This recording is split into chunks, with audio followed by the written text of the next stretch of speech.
Merci beaucoup. Je dois d'abord commencer par remercier les organisateurs pour l'invitation. Excuse.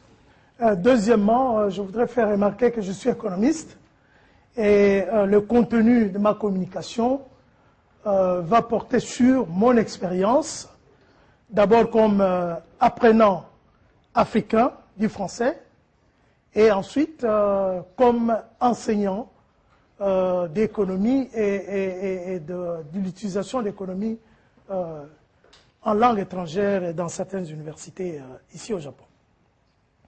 Donc ma communication va porter sur la langue française en Afrique francophone dans une perspective de formation des ressources humaines globales.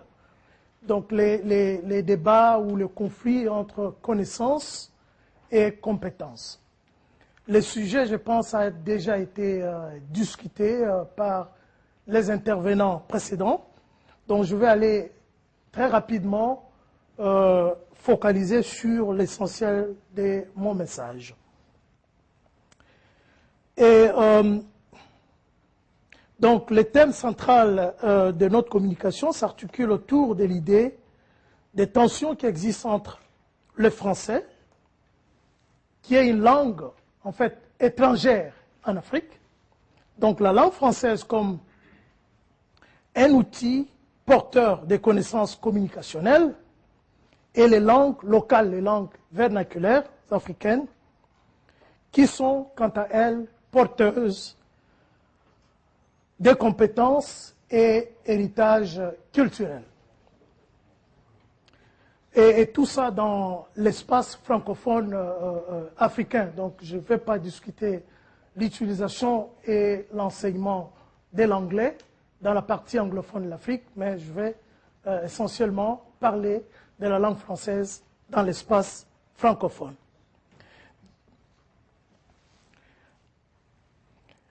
Donc je vais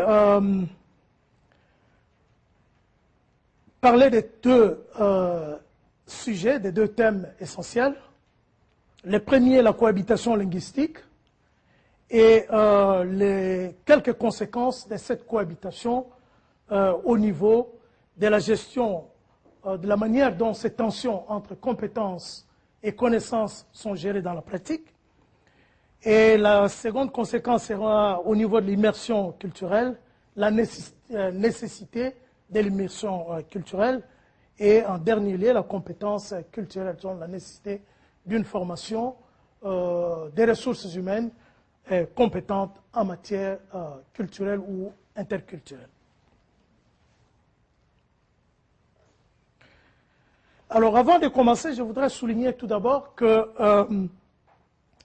en dépit de son statut de langue officielle dans tous les pays francophones d'Afrique, le français cohabite avec un certain nombre de langues locales ou dans certains pays, ce que nous appelons des langues nationales. Donc ce sont des langues qui sont nées après la colonisation ou bien à partir de la colonisation. Donc ce sont des langues qui n'existaient pas avant la colonisation.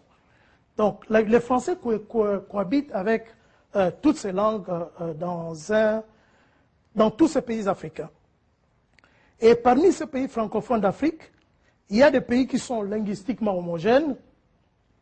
Et nous avons le pays comme, par exemple, le Rwanda ou le Burundi, où la langue dominante reste, bien sûr, la langue officielle, le français, mais à côté du français, il y a une seule langue qui est utilisée par toute la population dans ces pays-là. Donc il y a la langue officielle qui est le français, mais il y a une seule langue locale qui existe dans ces pays-là. Alors, dans la deuxième catégorie, il y a des pays où le français est la langue officielle, mais à côté de cela, il y a plusieurs langues, mais il y a une langue qui reste dominante. Donc, ce sont des pays francophones à plusieurs langues, donc il y a hétérogénéité des langues locales, mais il y a une langue qui est dominante. Donc, dans cette catégorie, on a les cas, par exemple, du Sénégal avec les Wolofs, on a le cas du Gabon avec les Fang. Alors, dans la dernière catégorie des pays francophones africains, il y a la catégorie où il y a une hétérogénéité linguistique, mais à côté de ça, il n'y a pas une langue dominante. Donc, nous avons le cas, par exemple, de la République démocratique du Congo, mon pays, la Côte d'Ivoire ou le Cameroun. donc où il y a hétérogénéité des langues locales à côté de la langue française. Alors, cette cohabitation entre le français et les langues vernaculaires crée nécessairement des conditions de tension d'un bilinguisme qui a des effets au niveau de l'apprentissage ainsi que de l'utilisation du français en Afrique. Donc l'existence de cette tension s'illustre notamment par l'émergence de deux phénomènes, à savoir les rejets des langues locales, des langues vernaculaires, lors de l'apprentissage, ainsi que les recours à un français alternatif, connu comme le français populaire africain. Alors, avant de discuter d'abord le premier aspect, donc l'émergence, les rejets de langues vernaculaires, je voudrais, une fois de plus, insister sur le fait que, au début de l'ère coloniale, au début de l'interaction coloniale entre la France ou la Belgique, en ce qui concerne la République démocratique du Congo, le Rwanda et le Burundi, au début de l'ère coloniale, l'enjeu de l'enseignement du français reste l'acquisition du savoir et des connaissances dans les administrations et non pas une quelconque compétence linguistique ou compétence pratique. Donc, ce faisant, les Français symbolisaient le pouvoir, la domination, voire une façon ou une autre façon par rapport à l'Afrique de voir le monde. Donc, désormais, les Français, contrairement aux langues vernaculaires, s'est retrouvé être la seule langue à permettre la représentation des concepts et termes techniques. C'était la seule langue qui pouvait prendre en compte les réalités technologiques et scientifiques, contrairement aux langues locales africaines, dont les représentations de certains concepts techniques avancés n'existaient pas. Alors donc, désormais, les Français, contrairement à ces langues vernaculaires, devenait un outil essentiel pour l'acquisition des technologies, des connaissances technologiques et des connaissances scientifiques. Donc, pour les apprenants, pour les étudiants, l'apprentissage du français était une priorité, c'était une nécessité, et la motivation des apprenants était automatiquement ou nécessairement très élevée. Alors, pour les enseignants, il n'y avait pas de nécessité, il n'y avait pas de besoin de faire une sorte de marketing, de tenter de motiver les apprenants, parce que la motivation était déjà là, le français étant devenu une langue incontournable. Et pourtant, la garantie de la motivation de l'apprenant contraste avec les rejets de langues vernaculaires, malgré l'importance de ces dernières comme porteuses de culture et de compétences pratiques. En guise d'exemple, d'illustration du rejet des langues vernaculaires, on retiendra par exemple la réticence de certaines familles quant à l'enseignement en langue vernaculaire. Donc en Afrique, comme certains d'entre vous le savez, beaucoup de familles, surtout parmi les élites, résistent l'enseignement ou l'utilisation des langues vernaculaires au niveau des écoles pour leurs enfants. Donc il y a beaucoup de familles au niveau des élites qui privilégient l'enseignement entièrement en français et qui considèrent les langues vernaculaires comme une seconde langue pour leurs enfants. Donc le deuxième volet de ces tensions linguistiques s'illustre notamment par l'émergence de ce qu'il est convenu d'appeler le français populaire africain. Ce dernier est un français dont les expressions directement traduites des langues vernaculaires ne peuvent être comprises en français standard. Il faut vite souligner que même si les mots utilisés sont empruntés au français officiel, ils n'ont pas du tout la même signification. Par exemple, on se retrouve avec des expressions telles que deuxième bureau, qui en fait, en français africain, désigne la seconde femme ou la maîtresse. La raison est bien simple. Dans la culture africaine, une maîtresse ou une seconde femme n'a pas une connotation négative. Alors, utiliser le concept de maîtresse ou de seconde femme implique une connotation négative et pour fonctionner dans la langue française, on utilise le mot français, mais pour traduire une réalité dont on reconnaît la différence avec les mots français qui existaient par ailleurs. Donc on se retrouve par exemple avec des mots, des expressions telles que manger par gourmandise. L'image du crédit ici suggère qu'on aura à payer quelque part d'une certaine façon les conséquences de sa façon de manger. On se retrouve aussi avec des expressions telles que manger l'argent, qui veut tout simplement dire détourner les deniers publics ou le fonds public. Alors, comme on peut le constater, certaines de ces expressions du français africain, recourent aux mots du français standard pour reconstruire des réalités culturelles différentes de celles décrites par la langue française. Aussi, ne pouvant pas culturellement décrire la seconde femme par des mots à connotation négative, on recourt à une expression neutre, le deuxième bureau, afin de présenter une réalité extramaritale en des termes beaucoup plus acceptables au niveau de la culture africaine. Au demeurant, cette façon de combler les écarts culturels fait aussi que malgré que le français permette aux apprenants d'accéder à des concepts tels que ceux liés à la transparence dans la gestion des deniers publics, il est tout autant regrettable de constater que, dans la pratique, ce sont plutôt les sens véhiculés par les langues vernaculaires qui dominent au quotidien. Donc ce sont plutôt les sens de la culture africaine, les sens portés par les cultures africaines qui continuent à dominer, bien que de temps en temps, il y a des recours faits aux mots et concepts d'origine française.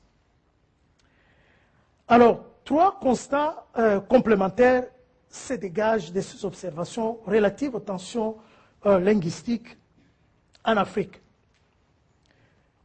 Le premier est celui lié au constat selon lequel, en Afrique, le français est une langue officielle, disons en Afrique francophone, mais elle n'est pas, ou disons le français n'est pas une culture, ou n'est pas porteur de culture. Donc il y a déjà cet écart-là qu'on observe au niveau de la langue et de la culture, alors que nous savons qu'en principe, les langues sont porteurs de culture. Et aussi, cela entraîne certaines nécessités. La première, c'est la nécessité de se libérer des tensions linguistiques dans la formation des compétences.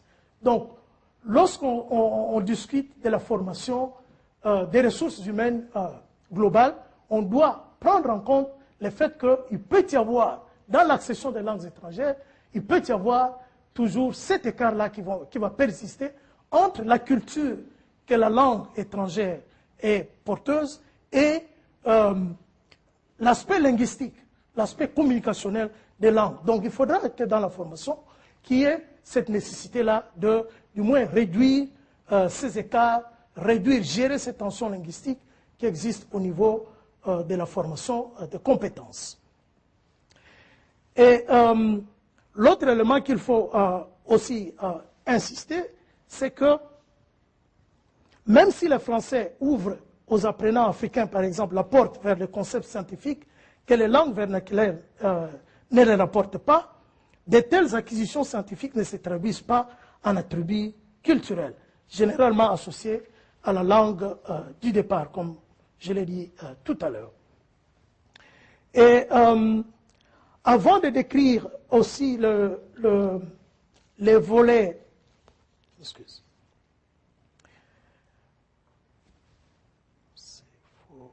Non, ok. Excuse, je me suis.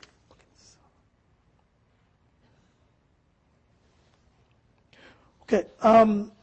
Donc l'apprentissage d'une langue étrangère faisant face à cette tension linguistique entre la culture, à cet écart entre la culture et la langue, doit aussi se focaliser sur l'intégration culturelle comme les intervenants précédents ont eu à l'expliquer. Donc je vais juste aller au troisième élément de ces conséquences, c'est que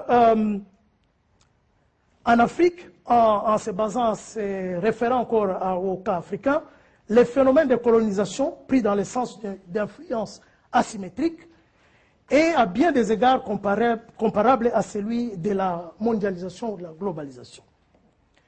Et toutefois, contrairement à la colonisation qui implique une domination linguistique, comme je l'ai eu à expliquer, la mondialisation offre les possibilités d'interaction de plus en plus grandissantes. Et ce qui fait que, de nos jours, il est beaucoup plus facile d'enseigner les langues étrangères en prenant en compte l'apport technologique et en créant des situations de simulation qui essayent de recréer des situations réelles telles que les apprenants auront à faire face dans la société globale en général. En guise de conclusion, c'est quelques éléments sur l'expérience du français en Afrique francophone et nous indiquent comment les tensions entre les connaissances et les compétences que nous avons associées à la culture, dans ces cas, donc nous avons la manière dont nous avons défini les compétences, comme vous l'avez compris, s'associe plus à la culture et à la façon dont les individus conçoivent la langue par rapport à des réalités vécues. Et il y a aussi une nécessité, par exemple, dans l'enseignement des langues, qu'on tienne compte de ne pas seulement apprendre la langue, par exemple, de ne pas seulement apprendre le français, mais d'apprendre sa spécialité en français. Et cette nécessité, par exemple, nous avons eu à l'expérimenter, à insister là-dessus, au niveau de nos enseignements ici dans certaines universités du Japon, par exemple en introduisant des cours de négociation du commerce international, au cours de laquelle nous avons créé des exercices, des analyses économiques et créé des situations de simulation au cours de laquelle les étudiants discutent, négocient à partir des faits réels de chaque pays et on essaie de créer des situations de simulation pour que les étudiants, les apprenants aient la chance de ne pas seulement apprendre la langue, mais d'apprendre, de négocier une situation réelle qui n'est pas différente de celle auxquelles ils auront à faire face dans l'avenir. Et puisque les phénomènes mondiaux comme la colonisation et la globalisation qui émergent suite aux impératifs économiques sont naturellement des phénomènes aculturels définis comme absence de culture, il devient difficile de véritablement former des hommes capables de fonctionner dans de tels contextes sans au préalable remplir certaines exigences. Parmi ces exigences, il y a la nécessité de trouver des axes permettant d'identifier les tensions à l'œuvre lorsqu'il s'agit de connaissances linguistiques et de bien les distinguer de celles des compétences. Et enfin, il serait évidemment utile que la formation des ressources humaines en matière de langue, que ce soit au Japon, en France ou en Afrique, puisse bénéficier de toutes les possibilités que la mondialisation offre aujourd'hui, telles que, comme je l'ai dit avant, la possibilité d'utiliser la technologie avancée pour créer des exercices de simulation que les apprenants, les étudiants peuvent faire dans la classe ou faire sur Internet par eux-mêmes. Je vous remercie.